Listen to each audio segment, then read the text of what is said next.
and lots going on in the world, and we have with us the real authority on the Constitution, the Bill of Rights, the Declaration of Independence, a man that's been at this longer than just about anyone out there that's in the public eye and speaks out about it in relationship to our rights, what they are, what we're losing, and what's next. So, Judge, you have a article that just went out, Abortion and the Constitution. The fetus has an interest in having a life, by Supreme Court Justice Samuel A. Alito. Is that the correct pronunciation? Alito. Yeah. And by the way, speaking of Alito and Napolitano and Celente, look at this. Look at these pastries. Oh my God, why do you do this to me? A great place, what's the name of it, in Brooklyn? Calabrete or something like that. My buddy Vinny Liotto brought these up. Wow. These are the real sfuyadel and the real cannoli, not the stuff, the junk that people shove down their throat. This is the real thing. And you wonder why people look the way they do and the crap that they eat. Well, I'm glad Villabate, that's it, Villabate in Brooklyn. So thank you, Vinny, and a nice cup of espresso. And this is the way I'm drinking water. All right. So, Judge, let's talk about this, abortion and the Constitution. So the Supreme Court held 2.5 hours of argument yesterday, and none of it was on the constitutional issue. The only constitutional issue is the fetus in the womb a person? Why is that a constitutional issue? Because the Fifth Amendment and the 14th Amendment require the government to protect all persons. I have been arguing since 1973 when Roe versus Wade came down. If the fetus in the womb is a person, then abortion is illegal. And the government, the Supreme Court should declare once and for all that all persons, all offspring of humans are persons. That means people in American detention centers in the United States and elsewhere. That means babies in the womb. And they're all entitled to the protection of the law because their rights are natural. They come from their humanity. They are not subject to the whims of the government. Basically, the argument that I make. Only Justice Alito offered that argument. The others were arguing over a very technical issue called stare decisis, which basically means let the decision stand. Should we let Roe versus Wade, which has unleashed the slaughter of 62 million babies, should we let Roe versus Wade stand just because people have relied on it? Look, there's a couple of ways the court can go. The court can invalidate Roe versus Wade, and then it's up to the states. So where you live in New York, where I live in New Jersey, those states will allow abortion up to the moment of birth, as horrible as that is. Pennsylvania, Texas, Missouri, Mississippi, they'll ban abortion, and people will vote with their feet. That's not the point. The point is the Constitution requires the states to protect persons and protect them equally. Just like it's against the law for somebody to kill you or me, it should be against the law for somebody to kill a person who's developmentally deficient or still in the process of developing. That's the argument that I make. Well, you write over here that Mississippi has enacted into law a statute that prohibits abortions after the 15th week of pregnancy. The statute directly conflicts with two major Supreme Court opinions on abortion, Roe versus Wade and Planned Parenthood versus Casey. And you go that when you talk about this, you talk about the Constitution as well. In Mississippi, argument states that because the Constitution is silent on abortion of any kind of killing, its framers must have intended to leave regulations to those subjects to the states. So, as horrible as it sounds, murder is not a federal crime. These are issues that are to be resolved by the states. But you know, we live in a society today where the feds want to regulate everything. I was on a radio show this morning. Austin Peterson, a wonderful, serious libertarian young man, used to work for me at Fox. And he said, what did I think of the prosecution of Ghislaine Maxwell, that's Epstein's girlfriend, for sex trafficking in federal court in New York? I said, it's not a federal issue. I mean, sex trafficking is wrong. It's terrible, but she should be prosecuted by the states. Today, the feds want to get their hands in every pie that they can, from abortion to sex trafficking to everything in between. On the other hand, we did enjoy a great victory yesterday when a federal judge in Georgia enjoined the Biden administration from requiring vaccines for all federal contractors. So there's 5 Joe Biden vaccine mandates out there, Gerald. 3 have been enjoined by federal judges. The one that says if you have 100 or more employees, you have to have them vaccinated, enjoined. The one that says that you are anywhere in the supply chain of Medicare, you have to be vaccinated, enjoined. The one that says if you're a federal contractor being paid by the federal government, working on a federal project, enjoined.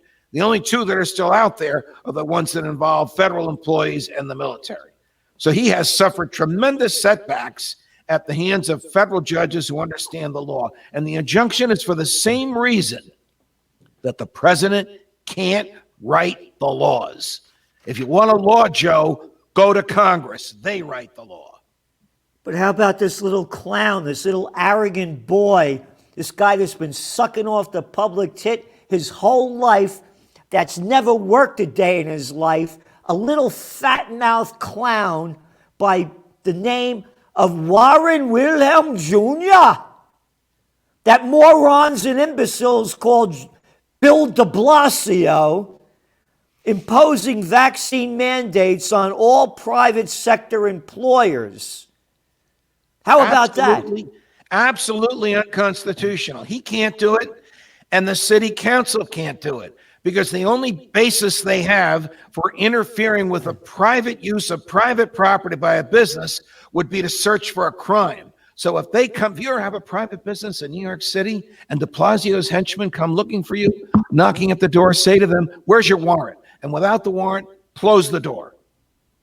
How about these vaccine mandates that they have? You can't go in any place if you don't have a vaccine passport. Well, that is coercing private business.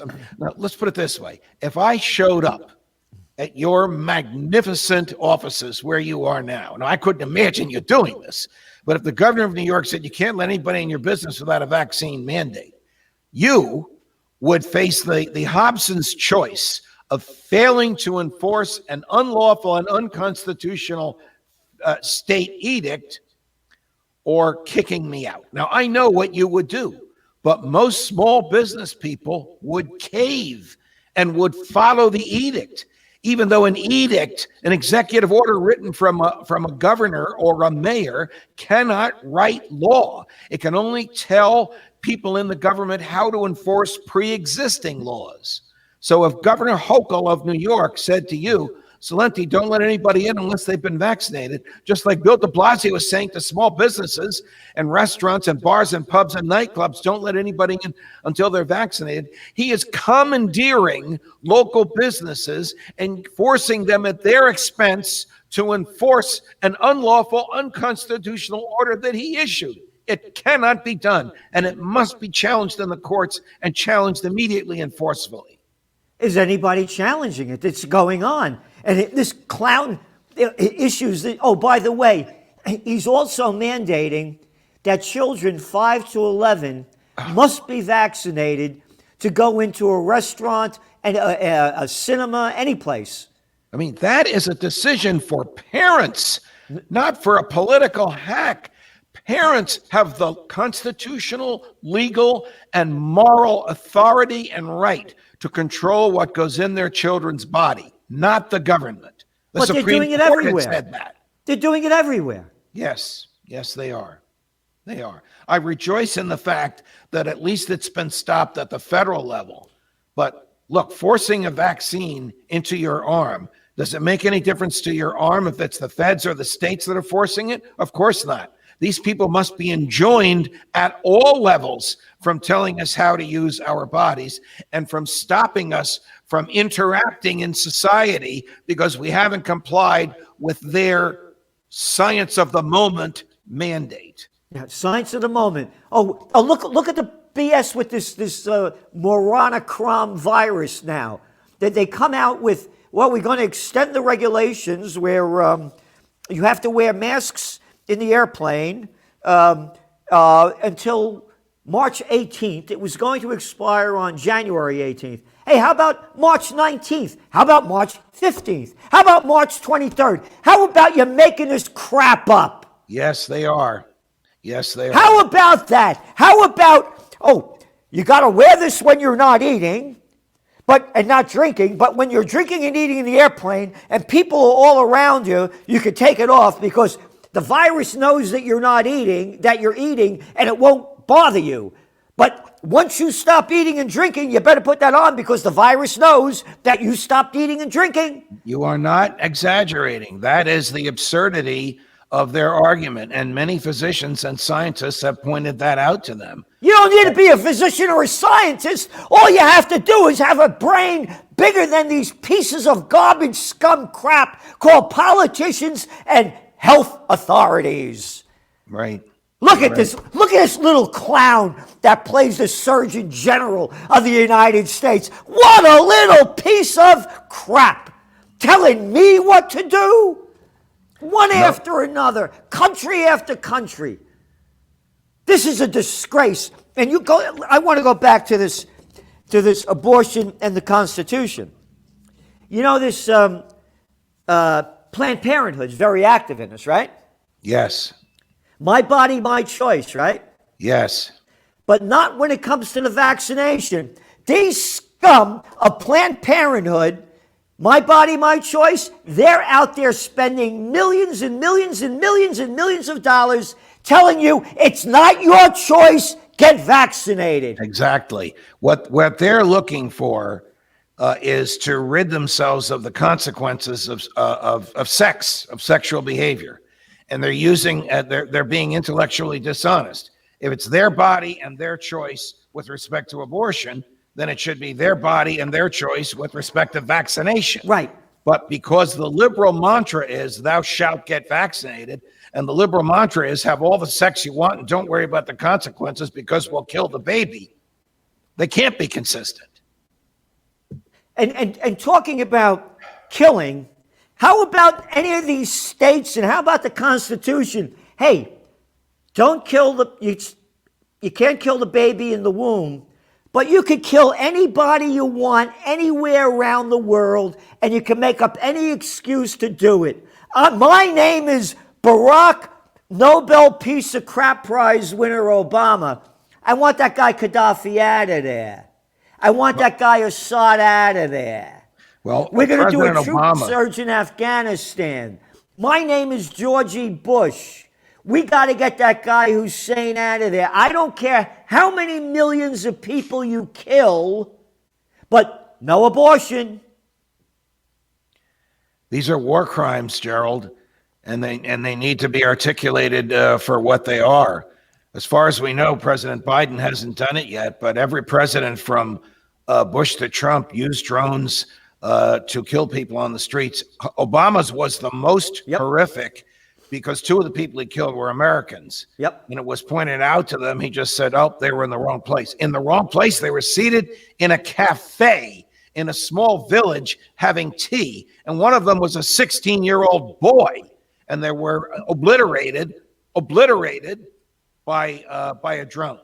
And Eric Holder, who was the attorney general at the time, made an argument. Listen to this. He said, well, if a bank robber is robbing a bank and the police are chasing him and the bank robber is shooting at the police can shoot at him and kill him.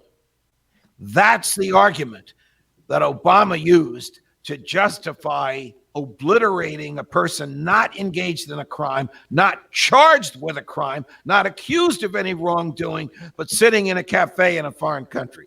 It's absurd. And there's blood in his hands, but there was no legal consequences to it because in America, the president can get away with anything.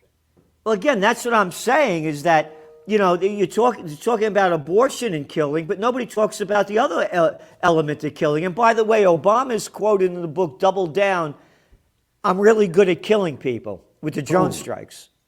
Ooh. That's right. So in going back to this about the Constitution and the mandates, we've lost our freedom. And Yes. it's just getting worse and worse. Yes. And now they're coming out with, again, these are drug dealers. People call them big pharma. They're drug dealers. How many, over 100,000 people died last year in drug addictions?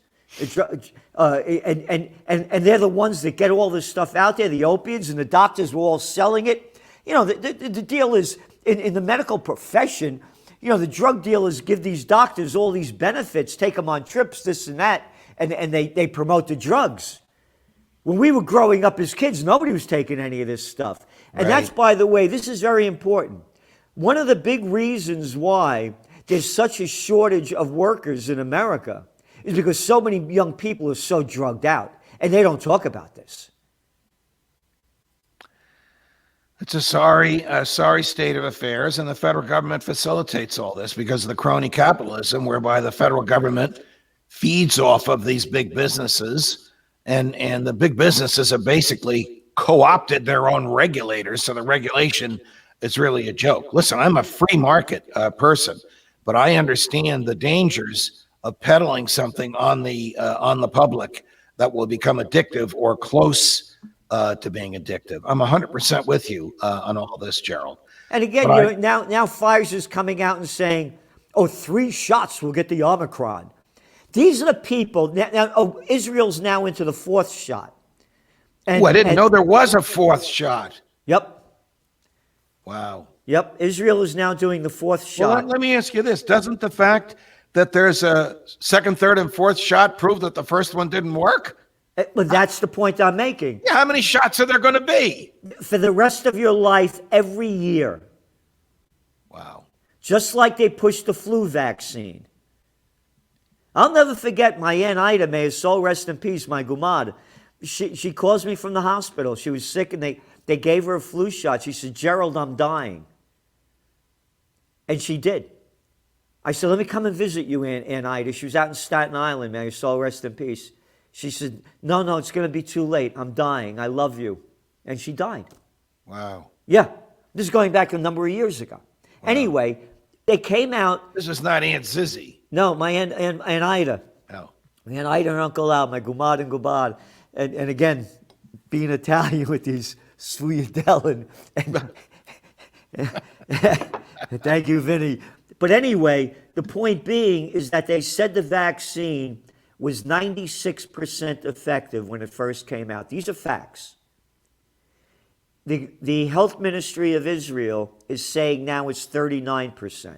Oh, boy. Now they're saying, all these scum politicians are saying, if you don't get the vaccination, then you are threatening the lives of other people. Right. All right. They just pulled this ship, this Norwegian cruise liner, going into New Orleans. About a dozen people on the ship were tested positive for the virus, and everybody there has been vaccinated because you can't get on the ship without the vaccination passport. So now tell me this. Everybody on the ship was vaccinated. They got the virus. So who the hell are you to tell me that the people that aren't vaccinated are spreading the virus? Right. How come that's not being talked about? Right. Because the government needs a demon.